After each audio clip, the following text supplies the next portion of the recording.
पवारांचं ते विधान अजिबात आवडलं नाही असं अंजली दमानिया म्हणतात। मूळ पवार बाहेरून आलेल्या पवारांबद्दल केलेल्या पवारांच्या वक्तव्यावर अंजली दमानियांकडून निषेध व्यक्त करण्यात आलेला आहे। पवारांच्या वक्तव्याचा समाचार या ठिकाणी घेण्यात येतोय।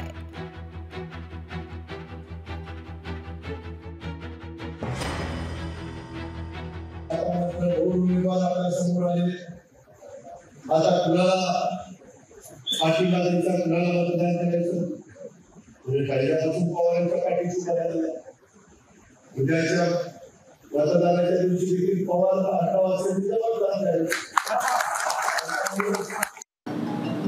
चुकीचं काय असे दोन असतात, मूळ पवार आणि बाहेरून आलेला पवार।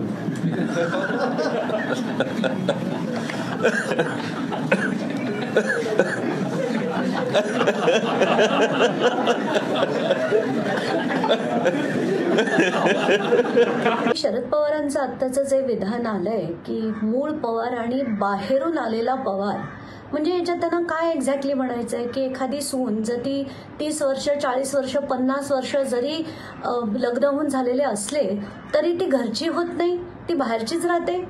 हे कितपत योग्य आहे? म्हणजे हे त्यांचं बोलणं मला बिलकुल पटलं नाही, बिलकुल आवडलं देखील नाही। खरं तर आत्ताच काही दिवसापूर्वी त्यांचा जे व्हिडिओ आला होता ज्याच्यात त्यांना असं विचारलं गेलं होतं की बाबा तुम्हाला एकच मुलगी आहे, तुमच्या म्हणजे चितेला आग द्यायला मुलगा नाही, तर त्याच्यावर ते म्हणाले होते आपण इतके विचार आपले प्रगल्भ पाहिजेत की आपण मुलीला मुलासारखी ट्रीटमेंट देऊन आणि तिला तितकं ताकदवान बनवायचं। हे सगळे विचार ऐकून मला खरंच बरं वाटलं होतं की अतिशय प्रगतिशील विचार आहेत, पण कुठेतरी आज हे जे विधान होतं ते मला बिलकुल पसंत नाही। मला वाटतं तर या सगळ्या मुद्द्यावर चित्रा वाघ यांनी काय म्हटलंय पाहूया।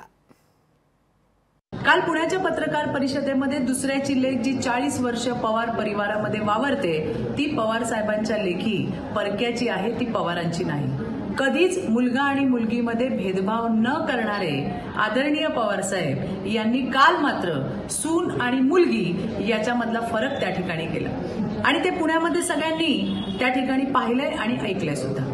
बारामतीचा निकाल हा पवारांच्या सुनेच्याच विजयाचा लागणार याच्याबद्दल माझ्या मनात काही कुणाच्याही मनामध्ये शंका नाही, पण अशा प्रकारे 40 वर्ष पवार परिवारात वावरणारी मराठवाड्यातल्या पाटलाची लेक ही पवार साहेबांना आपली वाटत नाही, परकी वाटते, याच्यापेक्षा दुसरं दुर्दैव नाही।